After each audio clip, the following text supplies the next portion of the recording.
বন্ধুরা, ভুলেও ২০২৬ সালের দোল পূর্ণিমা আর চন্দ্রগ্রহণের দিন এই একটি কাজ করবেন না। না হলে পরে অনুতাপ করতে হতে পারে সারা জীবন। কেন বলছি? শেষ পর্যন্ত দেখুন। জয় শ্রীকৃষ্ণ, রাধে রাধে। ভাবুন তো, বছরের সবচেয়ে রঙিন উৎসব দোল পূর্ণিমা, আর সেই দিনই আকাশে ঘটতে চলেছে এক বিরল মহাজাগতিক ঘটনা, পূর্ণগ্রাস চন্দ্রগ্রহণ। চাঁদ সম্পূর্ণভাবে পৃথিবীর ছায়ায় ঢেকে যাবে, প্রকৃতি থমকে দাঁড়াবে, আর শাস্ত্র বলে এই সময় পৃথিবীতে আধ্যাত্মিক শক্তির প্রবাহ বেড়ে যায় বহুগুণ। এই বিশেষ মুহূর্তে যদি আমরা নিয়ম না জানি, যদি ভুল সময়ে ভুল কাজ করে ফেলি, তাহলে কি পূজার ফল ব্যাহত হবে? আজকের ভিডিওতে আমরা একদম পঞ্জিকা অনুযায়ী জানব ২০২৬ সালে বাংলা ১৪৩২ বঙ্গাব্দে ফাল্গুনী পূর্ণিমা অর্থাৎ দোল পূর্ণিমা কবে, পূর্ণিমা তিথি কখন শুরু ও কখন শেষ, ব্রত উপবাস কবে পালন করতে হবে, অমৃত যোগের সময় কখন, গঙ্গা স্নান ও দানের সঠিক সময় কোনটি, শ্রী শ্রী সত্যনারায়ণ পূজার সর্বাধিক শুভ মুহূর্ত কখন, এবং সেই সাথে পূর্ণগ্রাস চন্দ্রগ্রহণের সঠিক সময় কোথায় দেখা যাবে আর কোথায় দেখা যাবে না। শুরু করার আগে ভগবান শ্রীকৃষ্ণ ও রাধারানীর অশেষ কৃপা লাভ করতে কমেন্টে লিখে দিন জয় শ্রীকৃষ্ণ, রাধে রাধে। এবার মূল প্রসঙ্গে আসি। ২০২৬ সালের দোল পূর্ণিমা পালিত হবে ৩রা মার্চ মঙ্গলবার, বাংলা ১৪৩২ বঙ্গাব্দের ১৪ই ফাল্গুন। ফাল্গুন মাসের পূর্ণিমা তিথি শুরু হবে ২রা মার্চ ২০২৬ সোমবার সন্ধ্যা ৫টা ৪৪ মিনিট থেকে এবং সমাপ্ত হবে ৩রা মার্চ ২০২৬ মঙ্গলবার অপরাহ্ন ৪টে ৫৯ মিনিটে। অর্থাৎ সূর্যোদয়ের সময় পূর্ণিমা তিথি বর্তমান থাকবে ৩রা মার্চ, তাই ওই দিনই দোল পূর্ণিমা পালিত হবে। নিশি পূজা পালিত হবে ২রা মার্চ রাত্রিতে, কারণ সেই সময় পূর্ণিমা তিথি আরম্ভ হয়েছে। ব্রত উপবাস পালন করবেন মূলত ৩রা মার্চ সূর্যোদয় থেকে, কারণ শাস্ত্রমতে যে দিনে পূর্ণিমা সূর্যোদয় বর্তমান থাকে সেই দিন ব্রত করা শ্রেয়। এই বছরের বিশেষত্ব হল একই দিনে পূর্ণগ্রাস চন্দ্রগ্রহণ। ৩রা মার্চ ২০২৬ ভারতীয় সময় অনুযায়ী বিকেল প্রায় ৪টে ৩৪ মিনিটে পূর্ণগ্রাস পর্যায় শুরু হবে। সর্বাধিক গ্রহণ হবে প্রায় ৫টা ০৪ মিনিটে এবং পূর্ণগ্রাস শেষ হবে প্রায় ৫টা ৩৩ মিনিটে। আংশিক গ্রহণ চলতে থাকবে সন্ধ্যা প্রায় ৭টা ৫৩ মিনিট পর্যন্ত। এই গ্রহণ ভারত ও বাংলাদেশ উভয় দেশ থেকেই দেখা যাবে। বিশেষ করে সন্ধ্যার দিকে চাঁদ উদয়ের পর আকাশ পরিষ্কার থাকলে স্পষ্টভাবে দৃশ্যমান হবে। তবে যেসব অঞ্চলে মেঘলা আবহাওয়া থাকবে সেখানে দেখা নাও যেতে পারে। চন্দ্রগ্রহণের ক্ষেত্রে সূতককাল শুরু হয় গ্রহণের প্রায় ৯ ঘণ্টা আগে, অর্থাৎ সকাল থেকে শাস্ত্রীয়ভাবে সূতক ধরা হবে। সূতক আরম্ভ হলে মন্দিরে নতুন পূজা শুরু করা হয় না, রান্না বন্ধ রাখা হয় এবং রান্না করা খাবারে তুলসী পাতা দিয়ে সংরক্ষণ করা হয়। গ্রহণ চলাকালীন নতুন শুভ কাজ যেমন বিয়ে, গৃহপ্রবেশ, ব্যবসা শুরু করা উচিত নয়। অপ্রয়োজনীয় বাইরে বের হওয়া থেকেও বিরত থাকা ভালো। দেবমূর্তিতে স্পর্শ করা বা নতুন পূজা আরম্ভ করা শাস্ত্রে বারণ করা হয়েছে।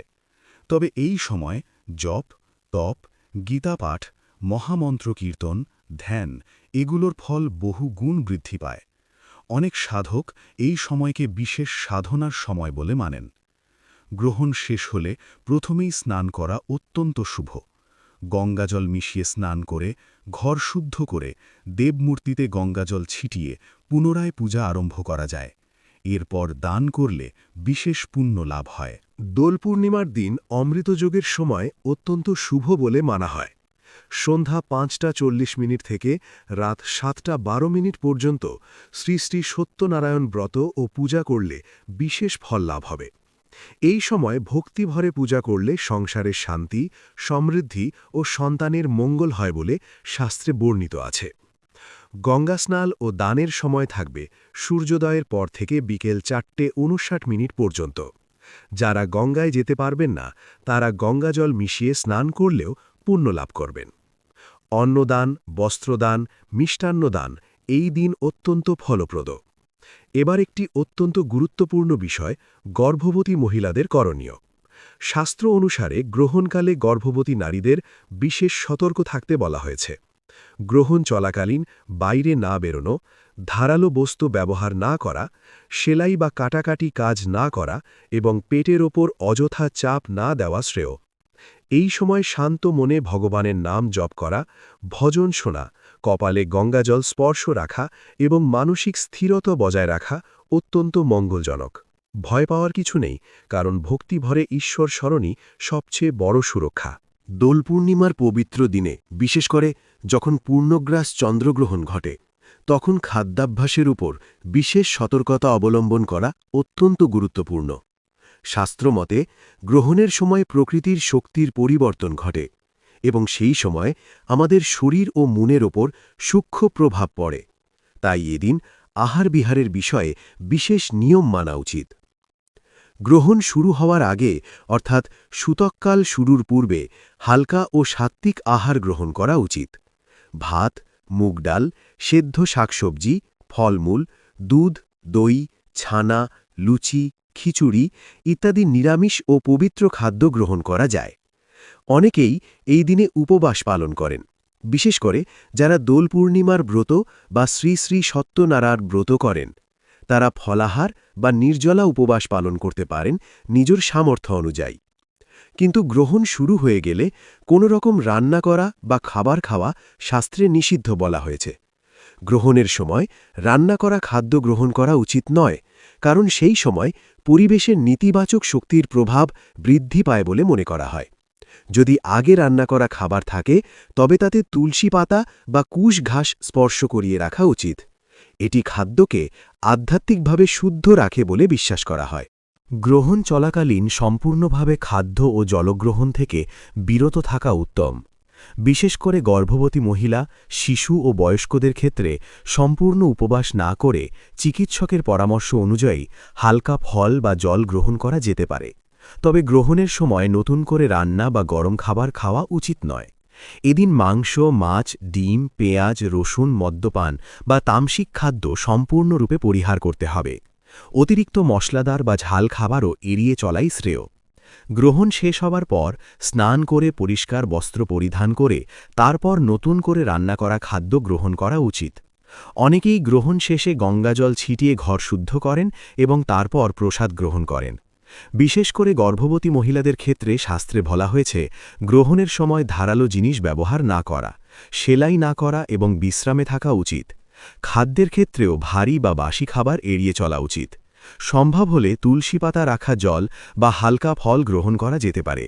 সুতরাং দোল পূর্ণিমা ও চন্দ্রগ্রহণের এই পবিত্র দিনে সাত্ত্বিক, সংযমী ও শুদ্ধ আহার গ্রহণই সর্বোত্তম। ভক্তি, উপবাস, জপ ও নাম সংকীর্তনের মধ্য দিয়ে দিনটি কাটালে ভগবানের কৃপা লাভ হয় এবং জীবনে শুভ ফল প্রাপ্তি ঘটে।